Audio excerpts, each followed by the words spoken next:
What up? Thank you so much for tuning in. For those of you that don't know, my name is Will Johnson, and it's my podcast that I do Monday through Friday, and I want to thank you all for tuning in. Okay, many of you are aware, and actually there's some people that's not aware, which is kind of surprising to me, but well, not really, because there's a lot of people that don't even really pay attention to what's going on in the world. They're living in their own little bubble, which, I mean, I get it. My bubble just consists of a lot of smoke, a lot of craziness. I'm just being honest with you. Well, one of the things that happened yesterday, and it's been discussion before yesterday, but yesterday actually confirmed it. And this is when they all lost their minds about it. What am I talking about? I'm talking about D.C., Washington, D.C. Washington, D.C., President Trump yesterday with members of his cabinet, he had a press conference and he told them all and said that we're going to federalize the police department in D.C. Why? Because of all the crime that takes place. Now, me personally, I don't want to live in a crime-infested neighborhood, city, state, country. I really don't. Now, there's some people that don't have a problem with crime. And isn't it interesting that the people that don't have a problem with crime all hate Trump? Y'all help me out here. Why is that? Why is that the case? Let me say that again. The people that don't have a problem with crime hate Trump. How many people you think that is? There's quite a few people, because the TDS is a real thing. TDS is a real thing. So as I discussed before, President Trump has mentioned that he wanted to clean up the crime in the city, not just in D.C. When he was in office his first time, he said that he was going to send in the National Guard if they do not get the crime under control. Well, right when he said that, well, not long after he said that, that's when we had the pandemic happen, and then people completely forgot about it because the entire country was shut down. And actually, if you think about it, crime went down a lot because people were not out. People, stayed at home.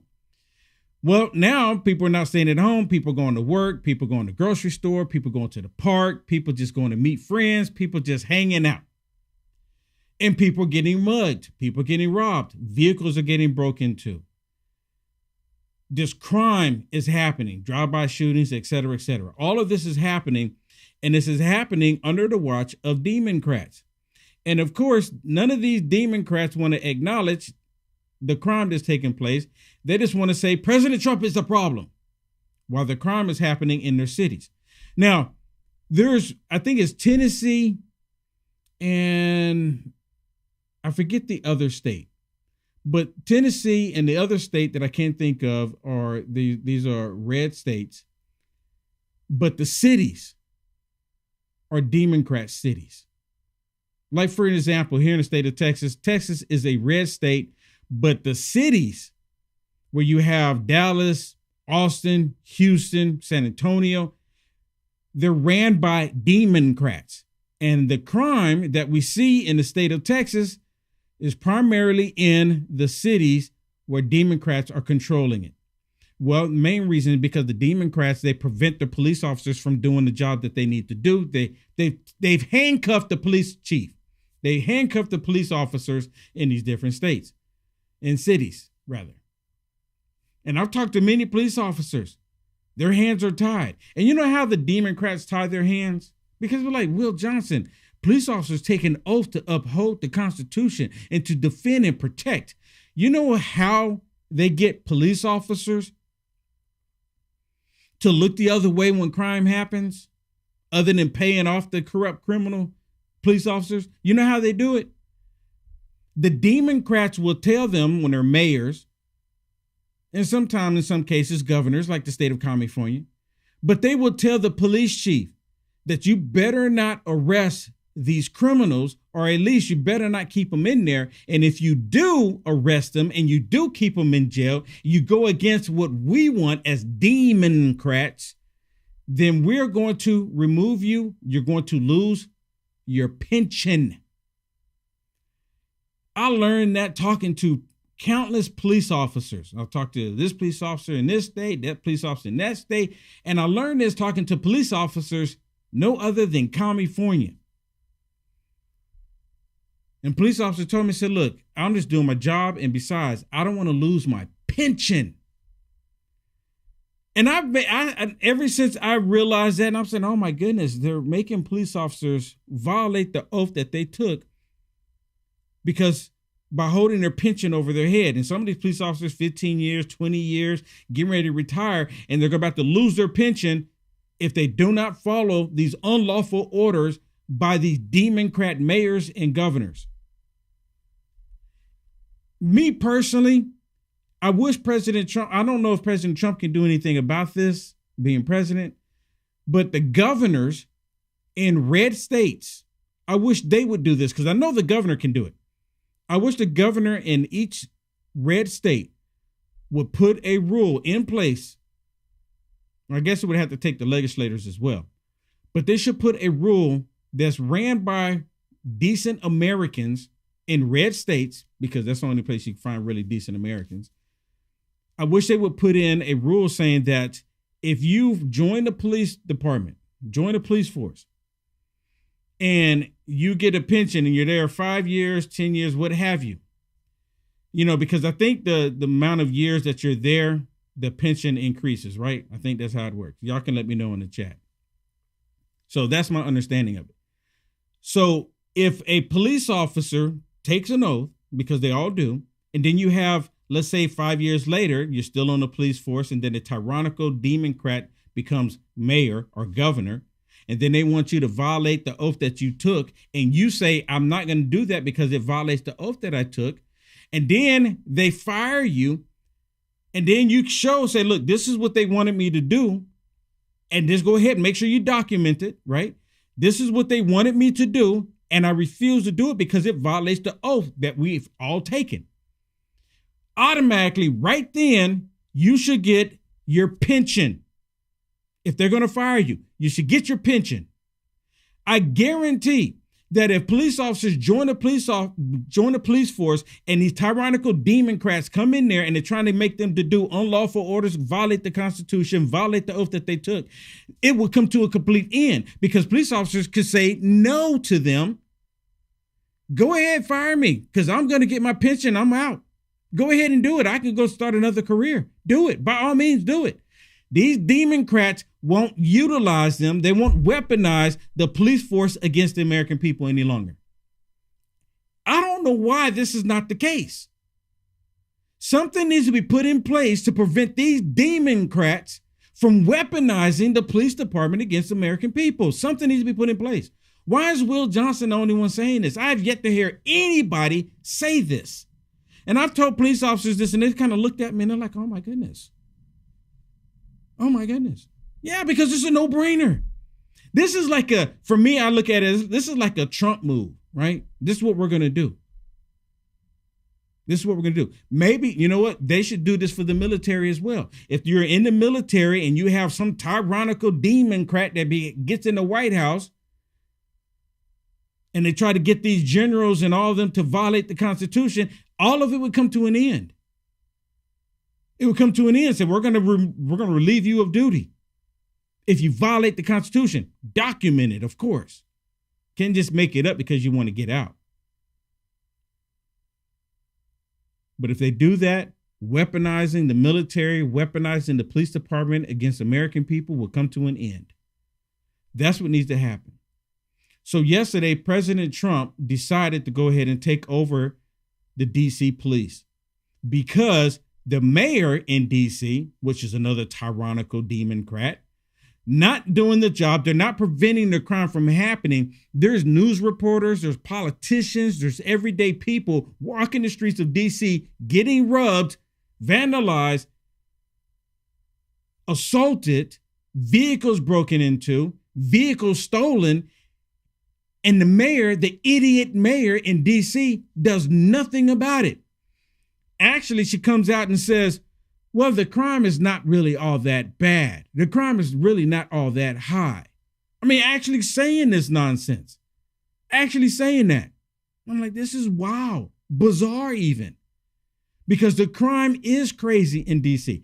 The last time I went to DC, a bunch of radical liberals, these are black liberals, pretty much told me that I won't leave the city the way that I came. And how did I go to the city? I flew on the airplane. They told me I wasn't gonna walk out of the city. They said I was gonna go back in the box. I mean, because of what I say, because of what I believe. And actually kind of what I've done. They had a what is it, black trans, something like that, Black Trans Matter, right? And they had it on the fence. And the police officer told me, they said, when they put the stuff on the fence, no matter what it is, it becomes abandoned material. It's abandoned material. No one owns it. You can take it all off and throw it away if you want to, because it becomes abandoned material. So I ripped one of them down. And ever since I ripped it down, they've been livid. They've been coming after me. They want me because of the crime in DC, and they all think it's okay to commit this crime. Now, another thing that I want to bring to everybody's attention is now all of a sudden that we have this crime that's becoming to the surface and everyone's looking at it, and President Trump is saying we need to bring it to an end. Now, stopping crime is now apparently racist. You hear me? According to the radical left, if you want to prevent crime, it is now considered to be racist. You can't make this up. They're actually saying it. And they're saying it because it's President Trump doing it. And President Trump happened to be a white president. And you know what's, these Democrats, they could have won so many people over if they would have said, you know what, we need to do something that we normally don't do. Let's fight crime. They could have done this. Mayor Bowser in DC, she could have done it, but she refused to do it. And they said that President Trump, because he's wanting to stop the violence, stop the crime in DC, he's targeting black people. And of course, white liberals come out and say, oh my goodness, he's being authoritarian, he's being racist. And I just knew, I was just waiting for them to come and say, President Trump is being a dictator, authoritarian. I just knew that was coming. I knew that was coming. Look at this. This is them on the streets of DC. And of course, it's white liberals. And there's a white liberal here. She got her hands out, like protecting the other one on the megaphone, protecting her, right? Oh, keep back. I'm protecting her. And her shirt says, Trump must go because he's stopping crime. And guess who's committing the most crime in DC? It happens to be black people. So, of course, white liberals want President Trump to go because he's stopping black on black crime. He's stopping crime. Watch this. Not to fight each other. That's what they want us to do. The answer is to take to the streets.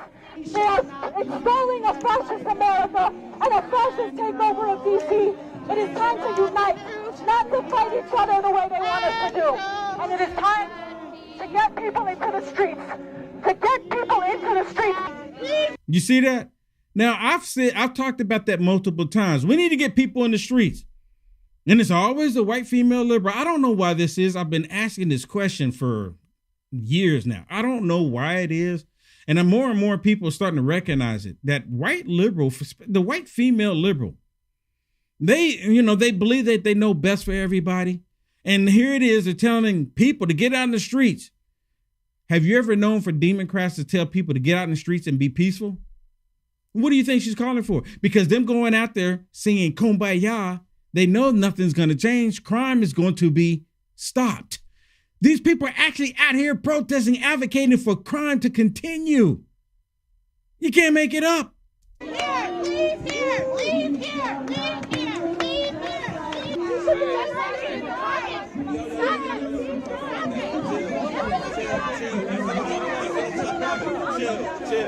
Get off of me! Get off of me! Wow. And people are getting fed up with it. People are getting fed up with all of this nonsense. People are getting fed up with it. But I'm going to show you here in a minute, but there's a lot of Democrats that I didn't expect to come up and say, I kind of like what President Trump is doing. And there's actually more Democrats in the background, not voicing their opinion out loud, that's 100% supporting President Trump. But not this one. Not this one. Shannon, you ever watched this animation called The Incredibles? And there was a super villain. I'm talking about the first one. Yep. The super villain in the criminal and the His hair Incredibles. looks, yeah. That's him right there. Yep, totally. That's the super villain grown up. And he's still a super villain. You can't look. I'm just saying, you can't make it up. But listen to him. Of course, it's all racially related. And of course, they got to always talk about J6. Oh my goodness, J6 is the worst day ever. The Fed insurrection is the worst day ever. Really? So people getting mugged on the streets day to day, vehicles stolen, assaulted, drive-by shooting. That's nothing compared to J6, right? When people just wanted their voices heard, right? I think it's really important to be clear about what is going on here. And a relatively small crime problem is being used for specific authoritarian purposes that we know and understand. So, oh my goodness, see right there, a specific authoritarian reason, right? What is he saying? He's saying President Trump is being a dictator. That's exactly what he's saying. I just knew that was going to come. I was like wondering who's going to be the first one to say it, right? They hadn't said the word dictator, but they're saying authoritarian. It's the same thing. That's what they're getting at. Trying to say that President Trump is being a dictator. Being a dictator. let's be clear about DC does have one really big crime problem, which was the January 6th insurrection incited by the current President of the United States. Oh my goodness, the lies. Just like President Trump said, there was fine people on both sides. Cut off the part after that. Cut it off, because we don't want people to see that. Pushing a narrative. And then let me remind everybody really quick. Nancy Pelosi, she controlled the National Guard that day. For some reason, they keep leaving that key detail out. Why do you think it is? I know, do you? And his first act in coming back was pardoning all the people who tried to overturn constitutional republic order in Washington, D.C. When I go to D.C., I'm not afraid of losing my wallet so much as I'm afraid of losing my vote. Oh, my goodness. I'm not afraid of losing my wallet so much as I'm afraid that my children's freedom to breathe will be stolen in a world where climate change policy is non-existent. I'm afraid that the future of middle-class people will be stolen by the very things you were talking about, cutting the safety net, cutting Medicaid, cutting rural hospitals. Right. So there is carjacking. And of course, but let me just finish. There is a carjacking going on. But you got to worry about two things. You got to worry about two things at the same time. Let me just finish my point. See, Joe Scarborough, which is kind of took me back a little bit. Joe Scarborough got involved and saying you can't. I mean, he's actually arguing the point. He's actually arguing the point that more police officers on the streets of D.C. or just anywhere equals to more safety and security.